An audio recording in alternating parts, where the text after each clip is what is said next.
Children, hope you all are fine. So today we are going to do chapter 18, that is the gerund. So you have already learnt about the non-finite verbs, that they are of three types, that is infinitive, participle and gerund. So you have already learnt about infinitive and participle, and today we are going to discuss about the gerund. So gerund is a non-finite verb which ends in ing and works like a noun. So you must be wondering that present participle also ends with ing and gerund also ends with ing. But the difference is that gerund works like a noun and present participle works like an adjective. Let us take one sentence.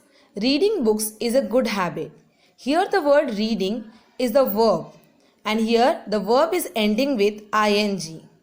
But can you notice that here reading no longer works like a verb. Here reading is working as a noun. So this type of verbs which end with ing and works like a noun is known as gerund. Now let us see the uses of the gerund.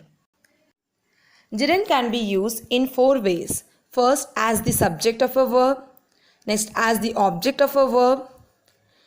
As the complement of a verb. And as the object of preposition. Let us see the example of each of these uses. First we will see as a subject of a verb. Singing is a good art.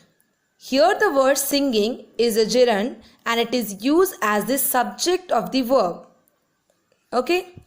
Now let us take the next one, that is as the object of a verb. We started cooking. Here started is the verb and cooking, here it is used as the object of a verb. And cooking is the gerund. So in this way we can use gerund as the object of a verb.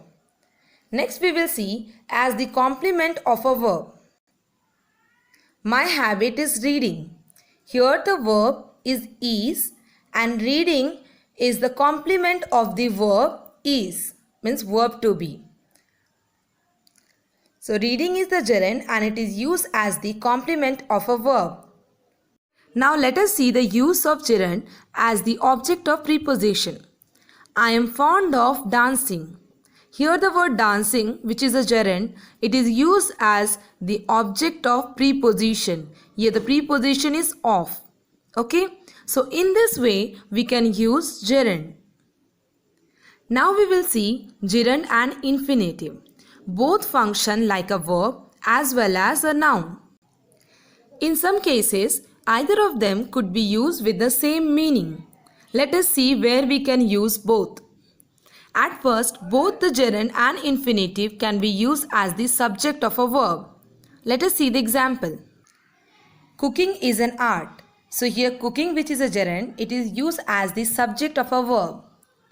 Let's see the next sentence. To cook is an art.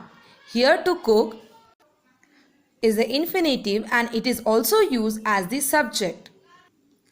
Next, both gerund and infinitive can be used as the object of a verb.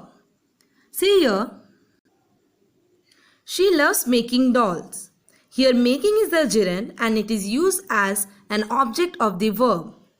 Next, she loves to make dolls. Here to make is the infinitive and it is also used as the object of a verb.